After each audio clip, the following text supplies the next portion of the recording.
Assalamualaikum, salam satu Malaysia. Nasional 8 bersama saya Zarul Fahmi Khairuddin. Dan saya Farhatul Lasyati Osman. Berikut paparan utama Selasa 25 April.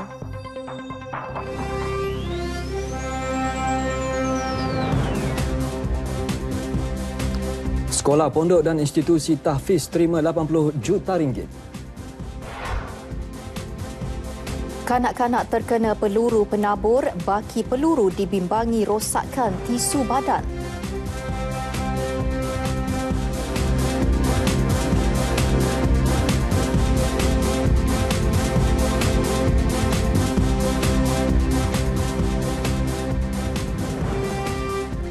Keadaan kanak-kanak yang terkena 13 butir peluru penabur di Pokok Sena dilaporkan stabil. Mangsa selamat menjalani pembedahan mengeluarkan peluru tersebut yang memakan masa lebih 5 jam berakhir pukul 5.21 pagi tadi.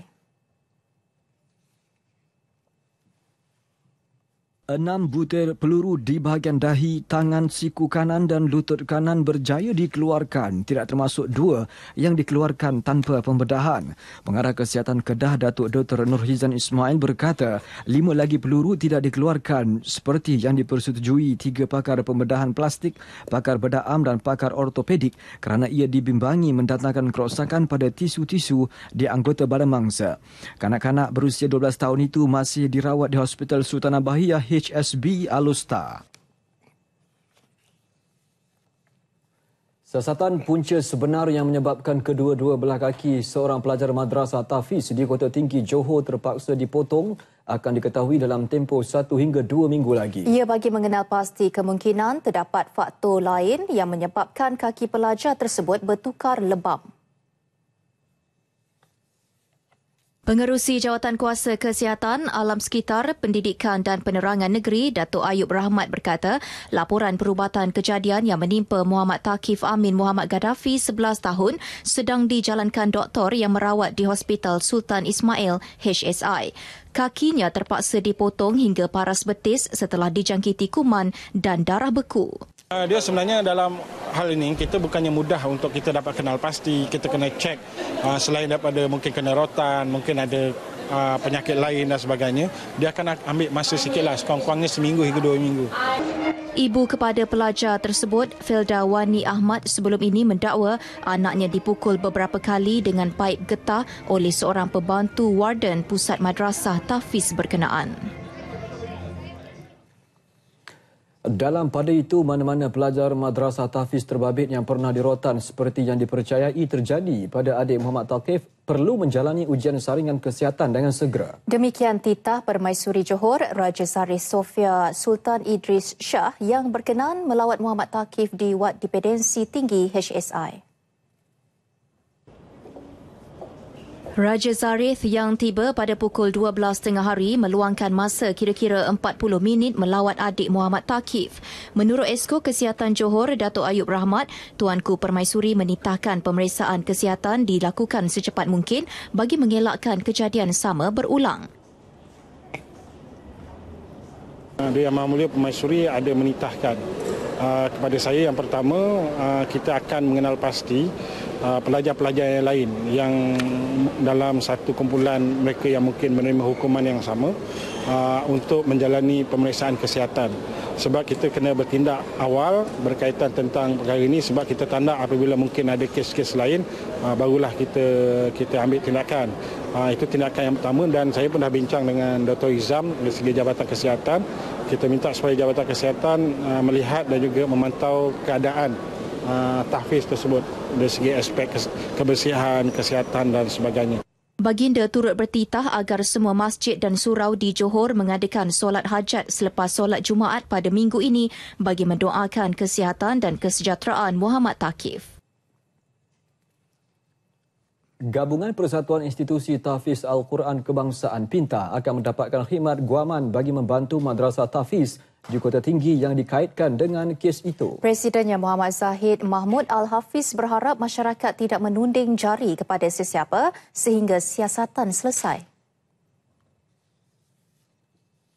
Muhammad Zahid berkata pihaknya sudah ke madrasah berkenaan untuk mendapatkan maklumat lanjut mengenai insiden tersebut. Janganlah kita jadikan seperti orang kata apa ni, kerana nyamuk seekor kita bakar kelambu. Ya, maknanya kerana sekolah tahfiz itu satu saja, seluruh sekolah-sekolah tahfiz dinobelkan mendera sebagaimana kita tengok dalam paper-paper yang keluar. Muhammad Zahid ditemui media selepas majlis penyampaian cek bantuan peruntukan kepada sekolah pondok, Sekolah Menengah Agama Rakyat SMAR dan institusi tahfiz berdaftar di Seri Perdana Putrajaya. Kementerian Pendidikan tidak akan campur tangan dalam hal pelajar yang telah menjadi kes polis dan diselesaikan mengikut saluran undang-undang. Menteri Pendidikan Datuk Seri Mazir Khalid berkata pengetua dan guru besar khususnya telah diingatkan agar tidak melindungi sebarang perbuatan pelajar yang menyalahi undang-undang atau disiplin sekolah. Kementerian katanya sentiasa memandang serius pembabitan pelajar dengan kumpulan samsing, penyalahgunaan dadah dan bahan-bahan terlarang. Beliau mengulas tindakan polis memberkas 13 orang pelajar sebuah sekolah menengah di Klang yang terbabit dengan aktiviti kumpulan samsing. Saya yakin mereka bukanlah dari kumpulan yang akan menyembunyikan fakta itu. Jadi mereka akan bercakap benarlah bahawa apa yang berlaku. Sebab tak guna juga kalau kita tak cakap pun kita sembunyi. Di end of the day, akhirnya nanti orang tahu juga bahawa sekolah kita ada masalah. Lebih baik kita bagi tahu sekolah kita ada masalah ketom, air ketom, masalah dadah, masalah gangsterism, kehadiran budak jatuh. Kalau tengok kehadiran budak pun dah tinggal 85%, 82% mingguan atau bulanan, orang pun tahu 15% murid tak datang sekolah. Walaupun penglibatan pelajar dengan kumpulan samsing masih terkawal, beliau mahu ibu bapa perlu mengambil berat dan mengetahui aktiviti anak-anak mereka selepas waktu sekolah. Kira-kira 80 juta ringgit diagih kepada 819 sekolah pondok berdaftar, Sekolah Menengah Agama Rakyat SMA dan institusi tahfiz berdaftar di seluruh negara. Peruntukan merangkumi 50 juta ringgit untuk menambah baik serta penyelenggaraan sekolah pondok serta SMAR selain 30 juta ringgit bagi penyelarasan dasar pendidikan tahfiz negara DPTN. Penyerahan replika cek oleh Perdana Menteri kepada Wakil Negeri Penerima Bantuan berlangsung di Seri Perdana Putrajaya. Dalam ucapannya, Datuk Seri Najib Tun Razak berkata peruntukan yang diumumkan beliau dalam pembentangan bajet 2017 lalu bertujuan memperkasa sekolah pondok, SMAR dan institusi tahfiz di negara ini. Maka adalah jadi tanggungjawab pihak kerajaan untuk menentukan bahawa pendidikan tahfiz ini bukan saja satu pilihan ibu bapa tetapi satu pilihan yang dapat melahirkan insan-insan yang cemerlang nanti. Itulah sebabnya saya mengambil keputusan untuk meluluskan peruntukan tersebut dan untuk mengarahkan supaya dasar tahfiz negara kita gubal dan kita tentukan garis panduannya supaya pembangunan pendidikan tahfiz ini lebih tersusun, lebih sistematik dan sudah tentu dapat diperkasakan lagi insya-Allah. Pada majlis sama, Datuk Seri Najib turut mengumumkan pemberian insentif RM10,000 kepada institusi-institusi tahfiz yang berdaftar dengan kerajaan. Hasrat kerajaan bagi memastikan pendidikan Islam dapat diperkasa, diperkukuh dan dipertingkatkan lagi untuk menjadikan institusi tersebut lebih cemerlang. Komitmen membangunkan Islam dan institusi pendidikan Islam menurut Perdana Menteri berada pada tahap tertinggi terutama selepas Indeks Syariah Malaysia ISM diperkenalkan pada 2015. ISM bagi mengukur tahap keseriusan kerajaan dalam melaksanakan pembangunan negara berasaskan 8 prinsip maqasid syariah dan bidang pendidikan mencatat skor tertinggi sebanyak 82.5%. Antara lain bidang perundangan Islam, ekonomi, politik, kesihatan, sosial, kebudayaan serta prasarana dan persekitaran. Berita yang tak benar, kononnya lah kita ni negara bankrupt lah, kononlah kita ni negara yang gagal lah, macam-macam cerita. yang disebar untuk merosakkan ekonomi negara kita, menggagalkan kepimpinan yang ada hari ini. Untuk apa? Kalau gagal, seandainya gagal, jadi kita ni sebaris dengan Libya, dengan Tunisia, dengan Mesir yang dah hancur lebur negara itu. Satu ketika dulu bolehlah dianggap. Ini tak termasuk Afghanistan, Syria lagi, Iraq. Cukuplah tuan-tuan, cukuplah. Sebab itulah saya terima kasih Presiden PAS boleh sebut bahawa dia tak sokong bersih sebab ada unsur yang tak bersih dalam bersih itu dia. Inilah saya anggap sebagai maknanya orang faham ada sesuatu niat tak baik untuk menjatuhkan kita. Lebih signifikan, lawatan Raja Arab Saudi Raja Salman bin Abdul Aziz Al Saud ke negara ini Februari lepas turut mengiktiraf kejayaan Malaysia dalam memartabatkan Islam dan memajukan ummah.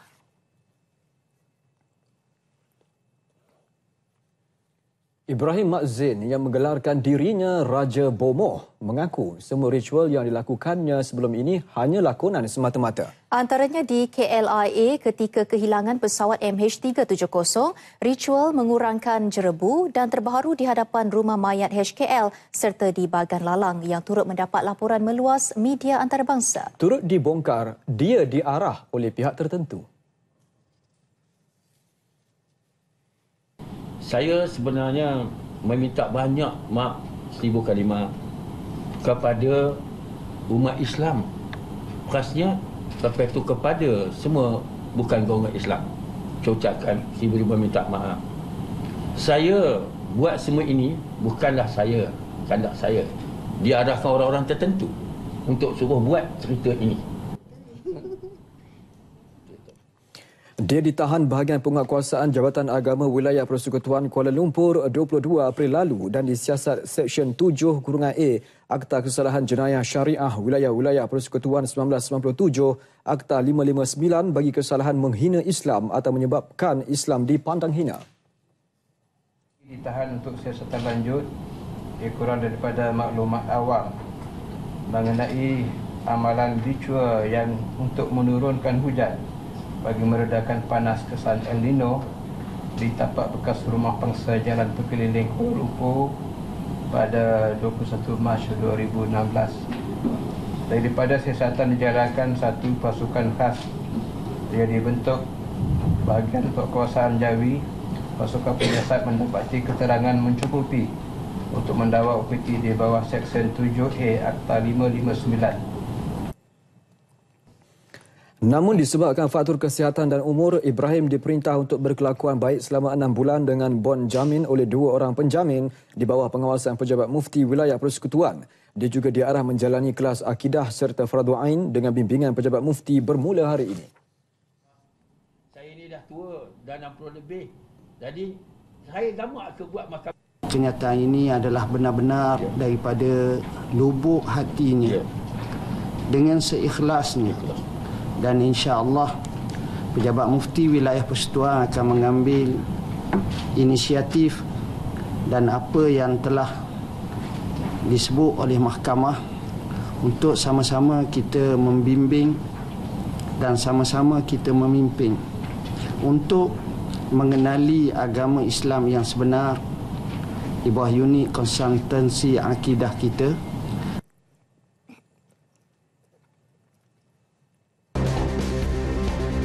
Budaya menyimpan rakyat Malaysia capai 38%. Laporannya seketika nanti. Masih lagi bersama Nasional 8. 5 dekad berlalu sejak penubuhan ASEAN pada 8 Ogos 1967 di Bangkok, Thailand juga dikenali sebagai Deklarasi Bangkok. Bermula dengan hanya 5 negara, ASEAN kini disertai 10 anggota dan muncul sebagai ekonomi ke-7 terbesar dunia dengan jumlah keluaran dalam negara kasar KDNK tergabung sebanyak $2.7 trilion Amerika Syarikat. Laporannya bersama wartawan Farahia Zubir di Manila, Filipina. Sejak penubuhan ASEAN 50 tahun yang lalu, rantau ini telah berkembang menjadi semakin matang dan berperanan sebagai pencetus pembaharuan yang berpaksikan kepada integrasi serta pertumbuhan ekonomi. Sasaran seterusnya menjadikan ASEAN sebagai ekonomi keempat terbesar global dengan K&K berjumlah $9.2 triliun Amerika menjelang 2050.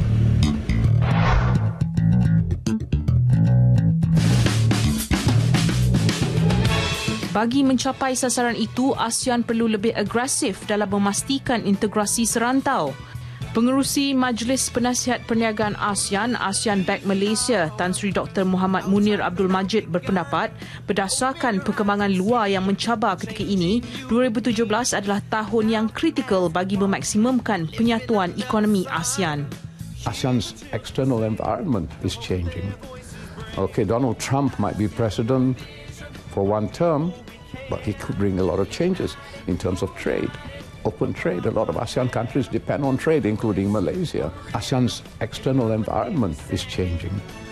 Okay, Donald Trump might be president for one term, but he could bring a lot of changes in terms of trade.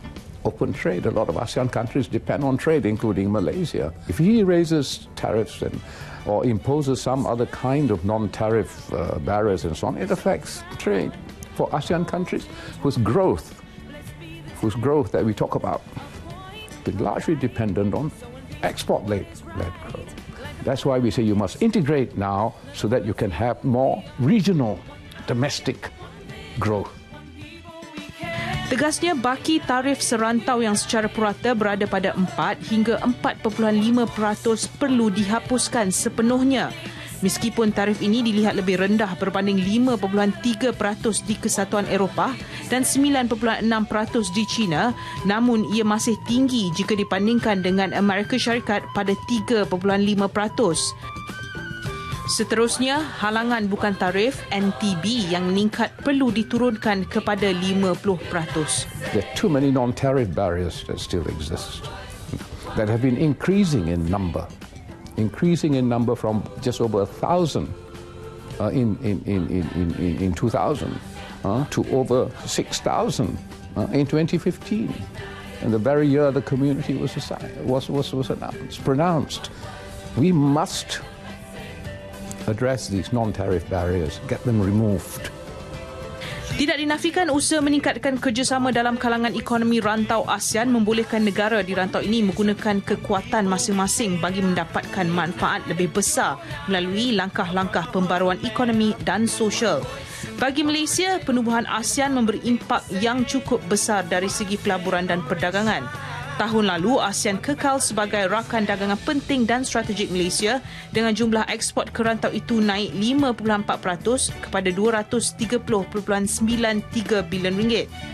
Dari segi dagangan, ASEAN menyumbang 27.1% daripada jumlah dagangan Malaysia pada 2016 bernilai RM402.66 bilion, peningkatan sebanyak 0.4% berbanding tahun sebelumnya. Laporan Faria Zubir dan juru kamera Aslah Aswan dari Manila, Filipina untuk TV1. Menjelang sidang kemuncak ASEAN ke-30 dan sidang berkaitan yang bermula esok, persiapan sedang giat dijalankan di Manila, Filipina. Perdana Menteri Datuk Seri Najib Tun Razak akan mengetuai delegasi Malaysia pada sidang kali ini. Ia turut akan dihadiri rakan sejawatannya daripada 9 negara anggota. Bertemakan perkongsian untuk perubahan melibatkan dunia, pemimpin-pemimpin ASEAN dijangka membincangkan perkembangan dalam proses pelaksanaan visi ASEAN 2025, selain hubungan luar ASEAN dan hala tuju seterusnya. Isu melibatkan kepentingan bersama juga akan menjadi tumpuan pemimpin-pemimpin ASEAN. Turut berlangsung 2 mesyuarat peringkat serantau iaitu kawasan pertumbuhan timur ASEAN Brunei, Indonesia, Malaysia dan Filipina, BIMIAGA, dan segitiga pertumbuhan Indonesia, Malaysia dan Thailand, IMTGT. Dalam kesibukan mempengerusikan sidang kemuncak ASEAN, Presiden Filipina Rodrigo Duterte berdepan tuduhan jenayah yang difailkan di Mahkamah Jenayah Antarabangsa di The Hague, Belanda. Ia berhubung pembabitian beliau dalam pembunuhan berkaitan dadah ketika beliau menjawat jawatan Datuk Bandar Davao City dan Presiden. Aduan adalah yang pertama difailkan secara rasmi di peringkat antarabangsa. Keteguhan integriti yang diamalkan Permodalan Nasional Berhad PNB dalam tadbir urusnya selama hampir 40 tahun banyak memperlihatkan kejayaan kepada syarikat pelaburan itu. Timbalan Perdana Menteri Datuk Seri Dr. Ahmad Zahid Hamidi berkata, pada masa sama orang ramai menikmati manfaat melalui agihan dividen hasil pelaburan mereka. Sehingga kini, PNB telah menguruskan lebih 260 bilion ringgit dengan 226 bilion ringgit adalah aset dan pelbagai pelaburan. Setakat ini, PNB memiliki lebih 13 juta pemegang akaunnya. Oleh yang demikian, kita lihat keseluruhan pulangan dalam bentuk dividen dan bonus kepada pemegang-pemegang saham amanah ini amat memberangsangkan. Daripada rekod yang saya perpolehi daripada penubuhan hingga sekarang, hingga akhir tahun lepas dan di 3 bulan pertama tahun ini, sebanyak 157.5 bilion agihan keuntungan dalam bentuk dividen dan bonus telah diberikan oleh pemegang saham. Datuk Seri Dr. Ahmad Zahid menggesa semua syarikat berkaitan kerajaan GLC mencontohi kejayaan PNB dalam penjimatan kos pengurusan sepanjang 38 tahun ditubuhkan. Langkah PNB menanggung tambahan beban kerja dengan tidak mengambil pekerja baharu harus dicontohi. Saya yakin lain-lain organisasi bila bertambah portfolio pelaburannya, bila bertambah pertanggungjawabannya, pasti perkara yang pertama yang diminta ialah menambah kaki tangan. Yang kedua, menambah belanjawan. Tetapi tidak di PNB. Inilah yang harus dilakukan oleh JLC yang ada, oleh trust agencies yang ada. Apabila diberikan amanah untuk mengagihkan kekayaan negara melalui pendapatan syarikat dan kenaikan modal atau capital gain untuk diagihkan, artinya rakyat keseluruhannya akan memperolehi pengagihan semula kekayaan negara ini melalui kaedah pembahagian keuntungan sama ada dalam bentuk dividen atau bonus pada rakyat keseluruhannya. Beliau berucap pada Majlis Penutup Minggu Amanah Saham Malaysia MSAM 2017 di Temerloh, Pahang. Turut hadir Menteri Besar Pahang Datuk Seri Adenan Yaakob dan pengerusi kumpulan PNB Tan Sri Abdul Wahid Omar. Kira-kira 200,000 orang mengunjungi MSAM 2017 sejak perasmiannya Khamis lalu. Budaya menyimpan dalam kalangan rakyat Malaysia kini meningkat kepada 38% berbanding kadar menabung negara maju yang kini melepasi kadar 40%.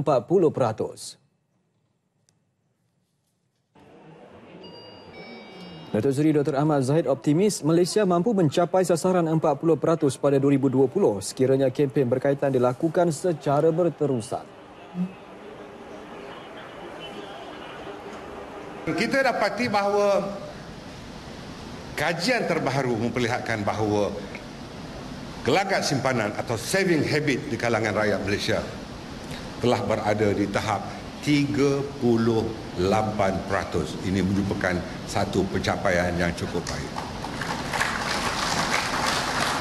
Di negara-negara yang maju, kita dapati saving habit mereka berada di atas paras 40%. Artinya, kita cuma perlu 2% saja. Pada tahun 2020, insya-Allah jika ekonomi semakin kukuh dan kempen kesedaran dilakukan dengan baik untuk mewujudkan simpanan secara kesukarelaan, saya fikir kita akan berada di tahap negara maju dengan gelagat simpanan mencapai ke tahap 40%. Jelasnya strategi kempen dan promosi yang dilakukan PNB menerusi beberapa anak syarikatnya telah berjaya memberi manfaat kepada 3.4 juta rakyat menerusi program Minggu Saham Amanah Malaysia sejak dianjurkan pada tahun 2000. Kempen berterusan berteraskan pendidikan pelaburan bersepadu turut mampu mendidik rakyat menabung demi masa depan selain memberi keuntungan.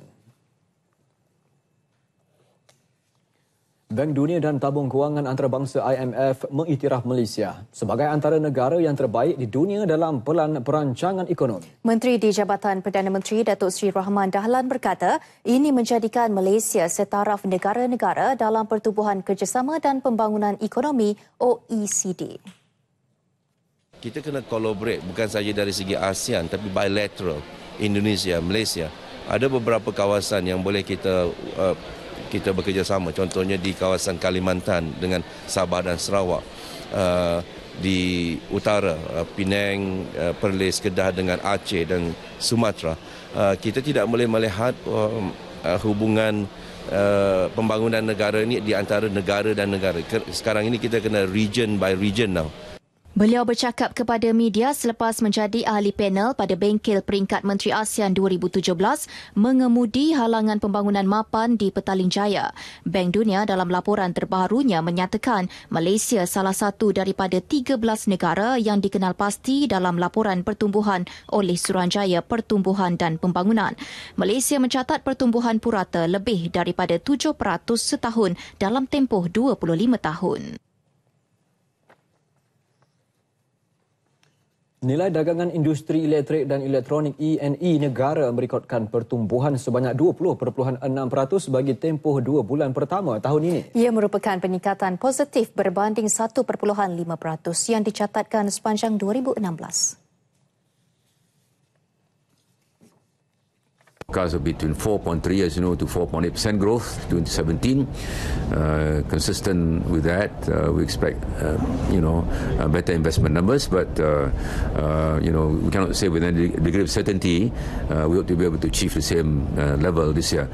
But in terms of trade, as you know, the first 2 months growing by about 20%, which that's phenomenal.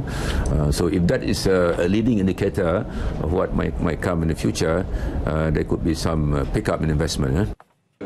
Beliau merasmikan Semicon Asia Tenggara 2017 di Spice Arena Bayan lepas. Malaysia kini muncul sebagai negara pengeksport ke-7 terbesar dunia bagi industri elektrik dan elektronik, membabitkan nilai keseluruhan RM287.7 bilion pada 2016. Tahun lalu juga sebanyak 107 projek berkaitan E&E diluluskan dengan nilai pelaburan RM9.24 bilion termasuk RM7.94 bilion pelaburan asing. Persidangan dan pameran franchise Malaysia FIM 2017 bakal menyaksikan 90 jenama franchise tempatan dan antarabangsa mengambil tempat dengan 50 syarikat tempatan dan 30 syarikat antarabangsa. Dijadual berlangsung 12 hingga 14 Mei ini. Ia dijangka menarik lebih 10,000 pengunjung dari dalam dan luar negara.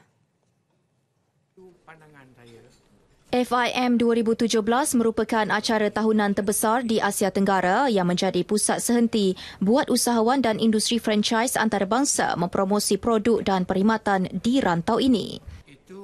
Pada tahun ini adalah kali yang ke-24 yang kita mengadakan FIM dan kita sedia maklum program ini diadakan bagi tujuan untuk kita mempromosikan industri franchise ini.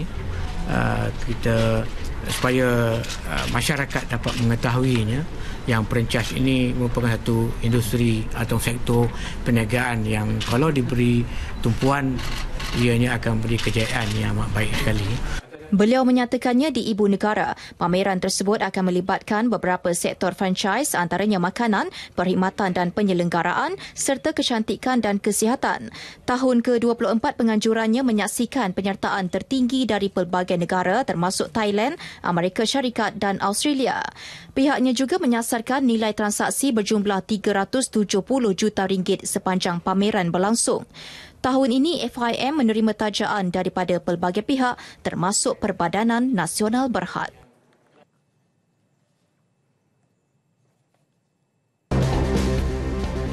Tangguh cadangan syarat minima RM30 touch and go. Laporannya dalam segmen Parlimen sebentar lagi.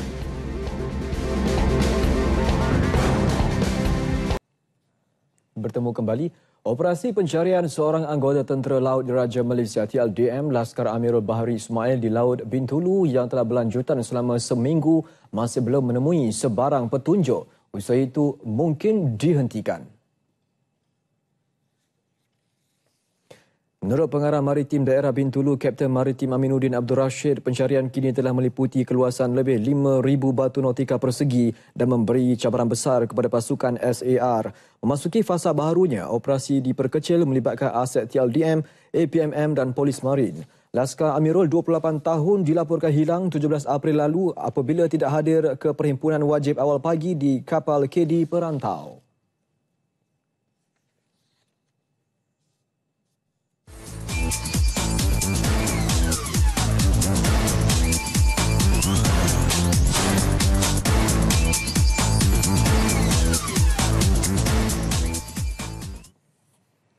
Kerajaan meluluskan peruntukan RM200 juta bagi pelaksanaan program Rumah Bina Negara di seluruh negara. Menerusi peruntukan tersebut, Lembaga Penyatuan dan Pemulihan Tanah Persekutuan (FELCRA) dan pihak berkuasa Kemajuan Pekebun Kecil Perusahaan Getah Risda masing-masing menerima peruntukan RM100 juta bagi pelaksanaan program tersebut. Jelas Menteri Kemajuan Luar Bandar dan Wilayah Datuk Seri Ismail Sabri Yaakob, pihak kementerian bersedia permohonan pembinaan rumah bina negara di setiap negeri termasuk Sarawak berikutan tiada sebarang kota ditetapkan. Sekiranya ada permohonan dari kerajaan negeri, ia tertakluk kepada kesediaan tanah dan juga berdasarkan syarat serta kriteria yang ditetapkan. Kementerian tidak menetapkan kota untuk sesuatu negeri.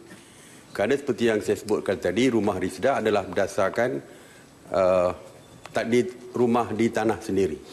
Jadi bermakna siapa yang mempunyai hak milik tanah sendiri ataupun mendapat kebenaran daripada tuan punya tanah, mereka boleh memohon untuk membina rumah ini daripada risda. Jadi kita tidak menetapkan kota, bermakna sesiapa yang memohon, kita akan proses dan akan meluluskan permohonan tersebut dan akan membina rumah tersebut. Jadi bermakna pihak kerajaan memberikan ruang yang sama kepada setiap negeri termasuklah Sabah, Sarawak dan sebagainya. Tambah beliau lagi, sehingga kini sebanyak 3,379 permohonan rumah bina negara diterima, iaitu 1,790 permohonan dari RISDA dan 1,585 permohonan dari FELCRA. Datuk Seri Ismail menjawab soalan asal Senator Datuk Profesor Dr. Sim Kui Hian. Syarikat Konsesi Lebuhraya diarah menangguhkan cadangan untuk mensyaratkan kadar minima tambah nilai kad Touch & Go sebanyak RM30 di semua lorong tambah nilai. Meski inisiatif tersebut bertujuan mengurangkan kesesakan di Lebuhraya, namun kaedah lain perlu dicari mengambil kira beban yang akan ditanggung pengguna, terutama golongan B40. Kadar minima semasa bagi tambah nilai kad Touch & Go adalah sebanyak RM5. Namun kadar tersebut mendorong pengguna untuk membuat penambahan nilai setiap hari dan menyumbang kesesakan di Plaza Tol, terutamanya di sekitar Lembah Kelang. Sebenarnya perbincangan memang diadakan Yang Berhormat, dan seperti yang saya katakan tadi, cadangan tersebut yang pihak kementerian telah meminta supaya cadangan tersebut ditangguhkan dan diteliti semula. Dan apa yang dikatakan Yang Berhormat itu memang benar, malah perjalanan yang mengambil masa begitu panjang dan juga memerlukan pembayaran tol yang tinggi, mungkin cadangan ini boleh dipertimbangkan, namun kita akan serahkan kepada hasil perbincangan yang diadakan di antara pihak kementerian dan juga pihak syarikat konsesi. Beliau menjawab pertanyaan Senator Datuk Syahani Muhammad Yusof. Bagaimanapun, menurut Datuk Rosnah, pengguna kad Plus Miles berpeluang mendapat rebat pembayaran tol 5% dengan syarat penggunaan tol bulanan di Lebuhraya Utara Selatan melebihi RM100. Ia tidak termasuk penggunaan di Plaza Tol Bukit Kayu Hitam, Tanjung Kupang, Jambatan Pulau Pinang dan bangunan Sultan Iskandar. Penggunaan tayar kitar semula bagi kenderaan berat hendaklah memenuhi standard daripada SIRIM. Ia bagi mengelak berlaku kemalangan apabila tayar kitar semula itu tidak berkualiti. Tidak memenuhi SIRIM standard. Jelas menterinya Datuk Seri Liao Tiong Lai, pihak kementeriannya dan Kementerian Perdagangan Dalam Negeri, Koperasi dan Kepenggunaan KPD&KK telah menubuhkan satu jawatankuasa untuk memantau syarikat pembuatan tayar bagi memastikan tayar yang dihasilkan memenuhi piawaian SIRIM. Kita juga nak mengingatkan orang ramai ataupun syarikat-syarikat apabila membeli tayar di trade, pastikan bahawa ia memenuhi sirim standard dan COP sirim perlu ada dalam produk tersebut. Ini penting kerana kita tidak mahu apabila lori yang besar atau bas yang besar ini menggunakan tayar celup, kemudian menanggalkan tayar tersebut di atas jalan raya dan menyebabkan aksiden-aksiden yang serius berlaku dalam negara kita. Terima kasih. Beliau yang menjawab soalan tambahan, Senator Yu Wei Hao turut menjelaskan beberapa syarikat pembuatan tayar telah pun dikompaun pihak berkuasa berikutan menghasilkan tayar yang tidak berkualiti. Sepanjang operasi yang dijalankan oleh Jabatan Pengangkutan Jalan JPJ, pemeriksaan tayar bas dan lori dijalankan selain pemeriksaan lesen, insurans kenderaan dan cukai jalan.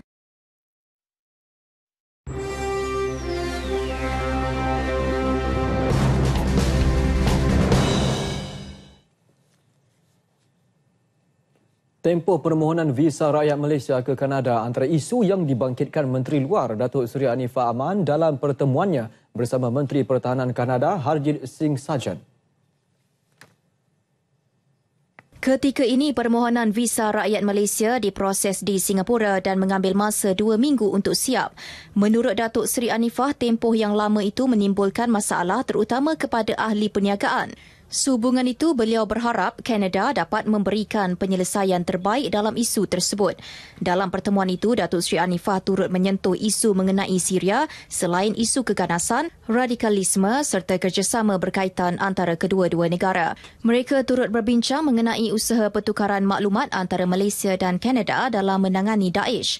Lawatan 2 hari Sarjan ke Malaysia berakhir esok bersempena persinggahan 2 kapal fregat Tentera Laut Diraja Kanada HMCS Ottawa dan Winnipeg.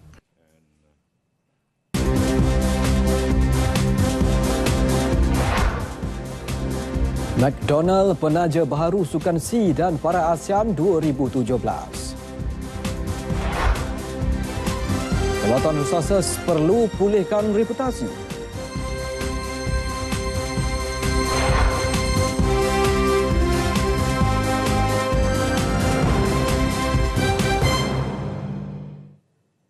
Kita ke laporan sukan menjelang penganjuran Sukan C dan Para ASEAN Kuala Lumpur KL 2017 yang dijadual berlangsung pada bulan Ogos dan September ini. Rangkaian restoran makanan segera McDonald's tampil sebagai penaja terbaru kategori perak dengan penajaan berjumlah RM1 juta berbentuk wang tunai, barangan dan perkhidmatan.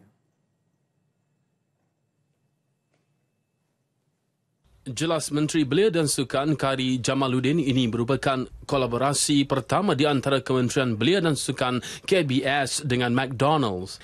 Kerjasama ini bukan sahaja mampu memperkukuhkan lagi jenama McDonald's, malah turut mempromosikan Tamasya Sukan C KL 2017 di semua rangkaian perniagaan di peringkat tempatan maupun global.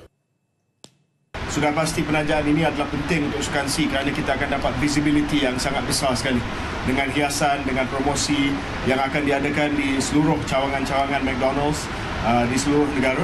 Sudah pasti penajaan ini bagi masuk adalah penajaan yang sangat baik sekali.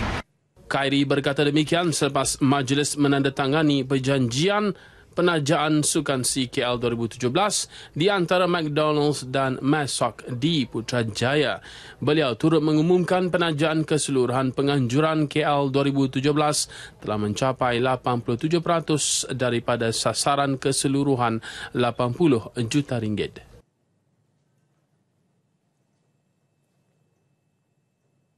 Sementara itu, Khairi Jamaluddin turut menjelaskan perkembangan terbaru pertindihan venue sambutan Hari Kebangsaan dan acara memanah yang dijadual berlangsung di Dataran Merdeka pada tarikh yang sama. Beliau berkata pihaknya masih menunggu keputusan daripada Kementerian Komunikasi dan Multimedia sebelum mengambil sebarang tindakan susulan. Kalau sekiranya venue itu adalah Dataran Merdeka, maka kita akan memindah venue memanah ke MSN Pujalil. Kalau venue dia tempat lain, sebab ada cadangan tempat lain yang saya serah kepada KMM untuk umumkan, maka kita boleh buat di Dataran Merdeka. Beliau ditemui media selepas menyaksikan majlis menandatangani perjanjian penajaan McDonald's di Putrajaya. Menjelang kejohanan hoki Piala Sultan Azlan Shah di Ipoh Sabtu ini, 4 pemain senior kembali dipanggil jurulatih Stephen Van Huysen memperkuatkan pasukan melengkapkan senarai penuh 18 pemain yang akan membawa cabaran negara di kejohanan ini. Senarai penuh dikeluarkan Konfederasi Hoki Malaysia MHC. Selepas mengharungi 2 perlawanan ujian menentang New Zealand, Ketua Jurulatih Stephen Van Huysen mengambil keputusan menyenaraikan semula 4 pemain berpengalaman bagi memperkuatkan Speedy Tigers.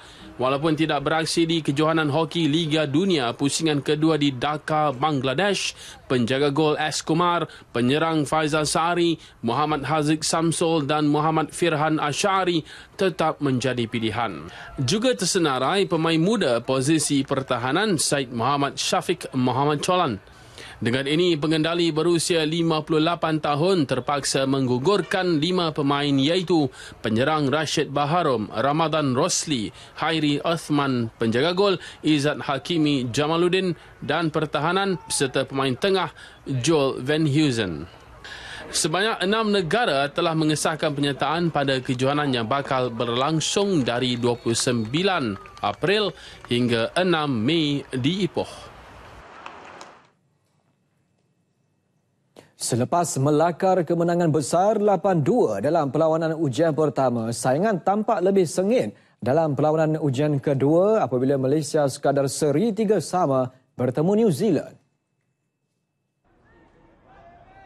Suku pertama perlawanan berakhir dengan keputusan seri tanpa jaringan selepas kedua-dua pasukan buntu untuk menjaringkan sebarang gol.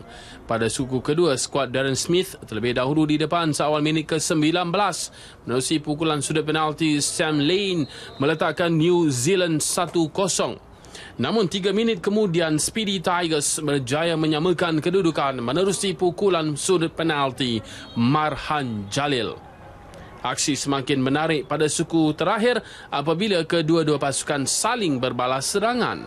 Fitri Sari meletakkan Malaysia di depan 2-1 menerusi gol Padang pada minit ke-53 sebelum 2 gol pantas hasil jaringan Padang Stephen Janis dan Nick Ross. Namun pada minit ke-59, anak-anak buah Stephen Van Huysen berjaya menyamakan kedudukan hasil pukulan sudut penalti Faizal Sari. Tamat perlawanan, Malaysia 3, New Zealand 3. Walaupun hanya berbaki 4 bulan, Persekutuan Kebangsaan Berbasikal Malaysia PKBM berharap penganjuran jelajah Malaysia 2017 berjalan dengan baik. Presiden PKBM Datuk Abu Samah Abdul Wahab percaya penganjur Life Profit sudah bersedia untuk memikul tanggungjawab menganjurkan perlumbaan kalender jelajah Asia bertaraf 2.2 ini.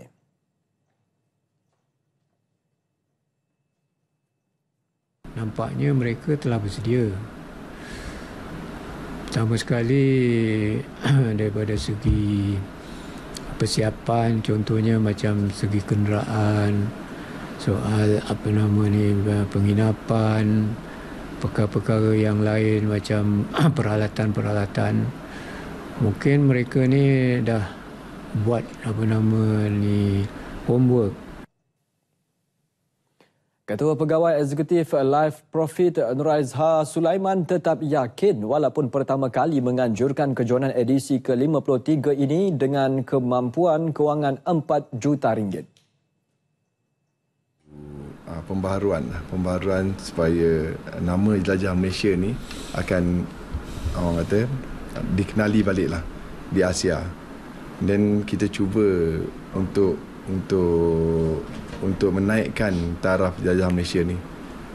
Mungkin kalau tak sampai ke LTDL pun mungkin bawah sikit pada LTDL lah.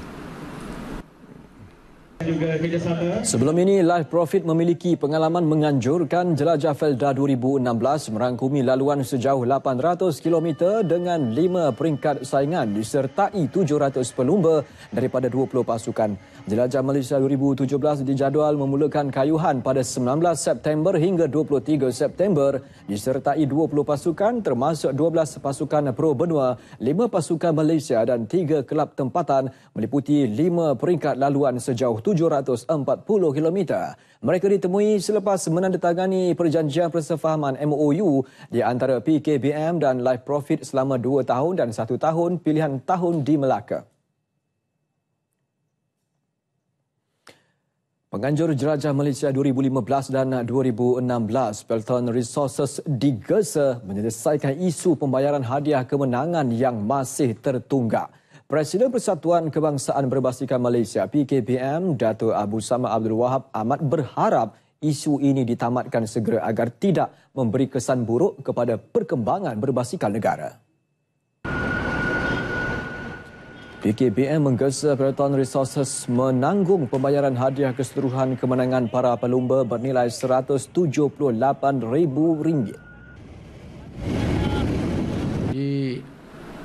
Walaupun dia tidak menganjurkan lagi, tapi tanggungan dia pada PKBM dia kena laksanakan lah, walaupun dalam masa yang berapa lama dia nak ambil kita tak kira, sebab itu bukan duit PKBM, itu adalah duit pelumba dah kayuh, itu penat.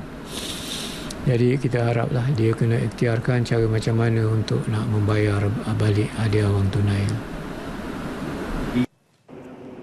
Beliau menjelaskan penganjur baharu tidak akan bertanggungjawab untuk membayar ganti rugi. Selain itu, PKBM juga meletakkan syarat agar Life Profit Fit menjemput 3 pasukan terbaik 2016 menyertai edisi ke-53 ini. Dato' Abu Samad ditemui pada Majlis MOU Jelajah Malaysia 2017 di Melaka. Kementerian Pendidikan akan mengadakan pertandingan bola keranjang juara-juara sekolah berasrama penuh 2017 dengan kerjasama diberikan Persatuan Bola Keranjang Malaysia MABA. Kejuaraan tersebut bakal menyaksikan 2 piala dipertaruhkan, iaitu Piala Tun Datuk Haji Hamdan Sheikh Tahir bagi kategori lelaki, manakala bagi kategori wanita merebut Piala Tuh Puan Datin Hajah Siti Zainab. Timbalan Pengarah Pengurusan Sekolah Berasrama Penuh ID Jantan berkata kejuaraan ini dilaksanakan agar dapat melahirkan pemain yang berkaliber selain daripada menarik minat pelajar-pelajar Melayu dalam sukan bola keranjang.